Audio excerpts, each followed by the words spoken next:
যুদ্ধ তো যেকোনো সময়ই হতে পারে। হ্যাঁ? কিন্তু আমি আপনাকে খুব সহজভাবে উদাহরণ দিই। ধরেন আমরা দুজনে এখানে বসে আছি। আমি আপনাকে একটা খামচি দিব। আপনি যদি আমাকে ঘুষি মারেন, হ্যাঁ? যা তখন আমি কি করব? আমি কি আবার আপনাকে খামচি দিব? না। আমি কিন্তু খামচি দিব না। তো ইসরায়েল যে মানে তাদের যে একটা মিথ ধারণা করে তারা ইরানের উপরে আক্রমণ করেছে এবং আক্রমণ করার পরে ইরান যে শাস্তি তাকে দিয়েছে, তার যে পরিণতি করে তারা ছেড়েছে। এখন আগে ইসরায়েল জানতো না। আমেরিকা আগে জানতো না যে এই প্রতিরক্ষা ব্যবস্থা ধ্বংস করে ভেদ করে ঢুকতে পারে। এখন তো তারা জানে। যেহেতু তারা জানে, কাজেই তারা জানে যে এখন আবার অ্যাটাক করলে তো এই মিসাইলগুলো আবার আসবে। কাজে আমি মনে করি ওই যে বললাম না যে খামচি দিয়ে কেউ ঘুষি খেতে চায় না। কাজে ইরানকে আবার খামচি মেরে ইসরায়েল ইরানি ঘুষি খেয়ে খাবে বলে আমার মনে হয় না। তারা আগে যে কাজটা করবে, তারা ওই যে তাদের যে দুর্বলতাগুলো আছে, মানে ইরানি মিসাইলের বা ইরানি যুদ্ধের যে সক্ষমতা, সেই জায়গায় যে দুর্বলতাগুলো আছে, সেই দুর্বলতাগুলো তারা আগে মেরামত করবে। এবং এই যুদ্ধের যে মানে এই ১২ দিনের সংক্ষিপ্ত যুদ্ধ, এই যুদ্ধ তারা অ্যানালিসিস করবে।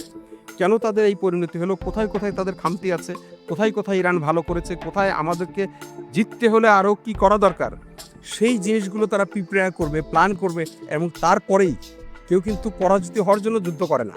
পৃথিবীর কোনো শক্তি পরাজিত হওয়ার জন্য যুদ্ধ করে না, জেতার জন্য যুদ্ধ করে। তো জেতার জন্য যখন কেউ যুদ্ধ করে, তখন সে শত্রুর শক্তি সম্পর্কে তাকে আগে অবগত হতে হয় এবং তার নিজের শক্তিকে ওইটাকে ওভারকাম করার মতো। এবং আমরা এখন দেখেছি যে চায়নার কাছ থেকে আপনার জে-10সি যুদ্ধবিমান কিনেছে বলে আমরা শুনতে পাচ্ছি যে ইরান অলরেডি 36টা যুদ্ধবিমান কিনেছে। ইরানের তো যুদ্ধবিমান ছিল না, বাট এখন তার যুদ্ধবিমান আছে। ইরান আগে যখন যুদ্ধ শুরু করেছিল, তখন সে জিপিএস সিস্টেম ব্যবহার করতো, যে জিপিএস সিস্টেম থেকে ওরা সমস্ত ডাটা চুরি করতো। ইরানি মিসাইল ওড়ার সাথে সাথে ইরান এখন চাইনিজ বেইদু নেভিগেশন সিস্টেম তারা ব্যবহার করা শুরু করেছে। তো এই জিনিসগুলো তো ইরানকে আরও সক্ষমতা এনরিচ করছে এবং ইরানও তার যে দুর্বলতাগুলো, যে এখন সে বুঝতে পেরেছে কোথায় তার দুর্বলতা ছিল। ইরান চেষ্টা করবে নিশ্চয়ই অতি দ্রুত সেই দুর্বলতাগুলো মোকাবেলা করার জন্য।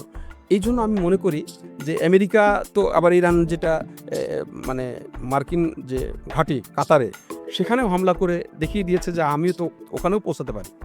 এটা তো হয়তো সিম্বলিক, কিন্তু সেটা দেখিয়েছে যে আমি কিন্তু ওটা করতে পারি এবং এটা করব।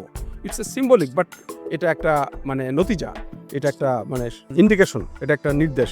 তো কাজেই আমেরিকাকেও তো চিন্তা করতে হবে যে আমি এরকম করলে তো পারে আমার এখানে পৌঁছাতে। তো কাজেই আমি মনে করি না যে এই দুর্বলতাগুলো মানে কাটিয়ে ওঠার আগে কোনোভাবেই ইসরায়েল বা আমেরিকা ইরানকে অ্যাটাক করবে।